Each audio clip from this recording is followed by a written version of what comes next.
to advance those, or there is a process going on right now to look at those questions.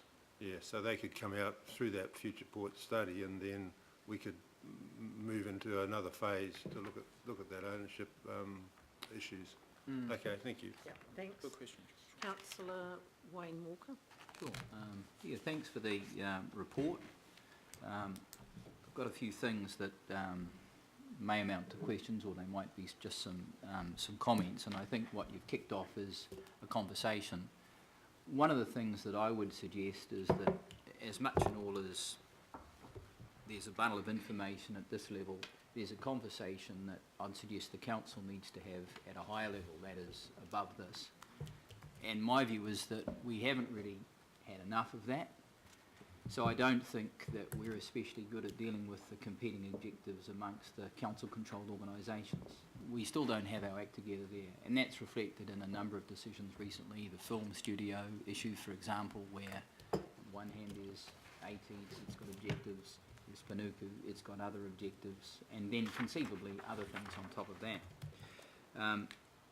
The other matter that concerns me really goes to the issues that Councillor Darby was raising about really looking at alternatives, and I keep making suggestions but they continue to not get picked up. So when I look at the comment you make around transport, you mentioned road tolls. There's the tax per kilometre travelled that's been actively trialled right now in Oregon. 21 states have approved the legislation that enables that. There's going to be a dramatic increase in electric vehicles and a significant reduction in fuel tax over time, and most economies on the planet recognise that. So we need to be moving to solutions that sync government's requirements and our requirements and solve joint problems. I don't see that here. There's a very small commentary around tax increment funding. When we have the City Rail Link, we've got light rail, we've got projects, and sure you mentioned the London Underground example, but there are examples that we could put into the mix that are relatively simple in principle, and there's huge scope there. New Zealand's a very stable place to invest in, so I'd like to see a lot more of that. Around the ports issue and the airport issue, there's some current commentary, but if we look at a little bit of history and the remarkable decision that the Auckland Regional Council made to acquire the ports area that enabled all that development down in Wynyard. That's right. That simply would not have happened otherwise. That's right. It would not have happened. If you flog it off, the other potential things that we have not yet examined aren't even going to be possible because we will have closed them out. And we know that we can't leave it to the marketplace to deliver on a whole bundle of things that are civic things, things that are important for the development of Auckland. So at the higher level, at the macro level, we need to have a conversation around that. We haven't done that yet, or not adequately enough. There's some useful things that you pull out around accommodation, for example, and I like that, pulling things together. One of the options that I put on the table is redeveloping the vicinity of the Civic Administration Building so that we can reconstitute our civic heart. Maybe move out of Albert Street, which is just an office building, that's all it is, and a distance away, realise the value on that, but pull things together and make this civic part of Auckland, which will exist for a long time into the future, the town hall ain't going to shift, make that work. And I'd suggest that there's a strong economic case around that, and that could be some form of private partnership as well. The other thing that concerns me at the macro level around the golf courses and the like, we can flog off our green space, but we know that once you've done it, you're never going to get it back. Never going to get it back. And we have not had the conversation about the additional green space that we're going to need in Auckland that's accessible to people for recreation. Councillor, against the background where we've got... Those are discussions that we will be having. So I'm just looking at the time. Well, I am making a plea yes. for not just discussions. May I have an opportunity to speak, Madam Chair? Yes, I'm just trying to get Nowhere you... near as long as some other speakers earlier on I'm just today. trying to get you... Understood, Okay? understood. Don't So, traverse things that we will be well, if you let discussing me later. have an opportunity to finish what I'm saying, I might be able to do that. Or shall I leave you to second guess what I'm going to say, Madam Chair? Pretty good at that. If that's the case and you can't second guess, I'll advance. So my concern is that we identify the conversation that I'm suggesting and we prioritise that and we agendarise that. And I would hope that that happens before or at least concurrently with whatever workshop discussion we're going to have as a consequence of this, because this is way too narrow. Thank you, Madam Chair. Do you want to comment? You don't have to. Other than just to note that actually, effectively what you talk about in terms of the processes are the things that we identify in the report as those important first steps in terms of talking about these kind of things. Thank you. Councillor John Watson. Thank you.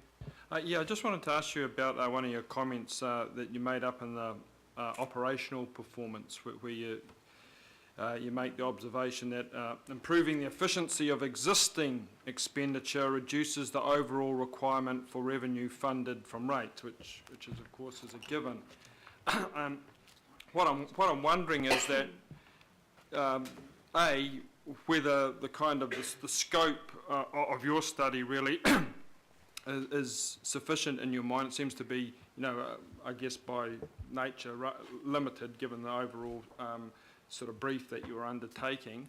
So I guess most people in the public would, before they proceeded towards, a lot of the recommendations here, would be seeking absolute assurance that current expenditure, is you're running a tight ship and balancing across the organisation could achieve some of the goals, not least of which is the one of reducing rates.